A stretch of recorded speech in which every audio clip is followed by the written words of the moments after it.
Hello, Bacho. Let's see the question. So the question is saying, name any two C4 plants, give anatomical characteristics of these plants. Basically हमसे पूछा गया कि C4 plants के example साथ में कि कौन सी ऐसी लाइक बेसिक इसके फीचर्स होते हैं anatomically. So what could be the key concept here? So the key concept here will be C4 plant.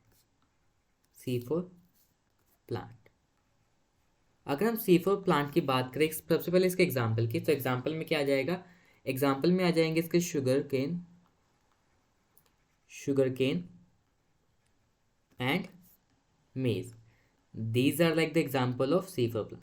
अगर इसकी करेक्टरिस्टिक्स बात करें कि एनाटॉमिकली क्या क्या, देखो सबसे पहले जो होते हैं ना, इसके जो वास्कुलर बंडल के अराउंड लार्ज सेल्स होते हैं, जिसको हम क्या बोल रहे हैं, बंडल शीट सेल्स होते हैं.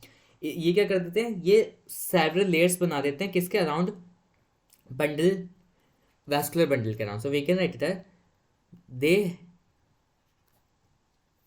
they have large cells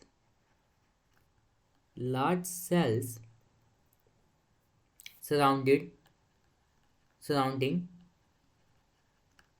the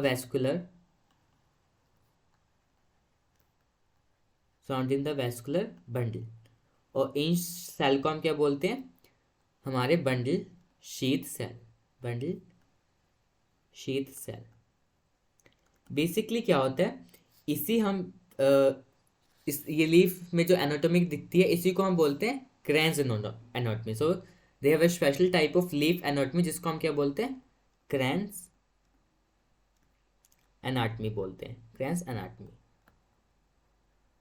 अगर हम बात करें दूसरे फीचर के बारे में, तो बेसिकली ये जो प्लांट होते हैं डिज़ाइन इस वे में करते हैं कि हाई टेम्परेचर टॉलरेंट होती है. So tolerant to high temperature and high intensity of light.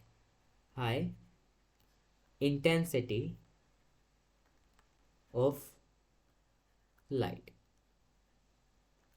इनके पास अदर टाइप ऑफ सेल भी होते हैं, जो कौन से होते हैं, मीजोफिल सेल. मीजोफिल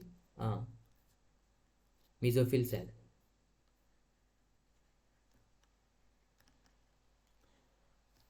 एक और करेक्टरिस्टिक्स की बात करें, जो इसकी सेल वॉल होती है वो थिक होती है, थिक सेल वॉल. बेसिकली क्या होता है, no intercellular space present, no intercellular space is present. और साथ में क्या होता है, इम्प्रीवियस होती है गैसियस एक्सचेंज के लिए, impervious to gaseous exchange, also gaseous exchange.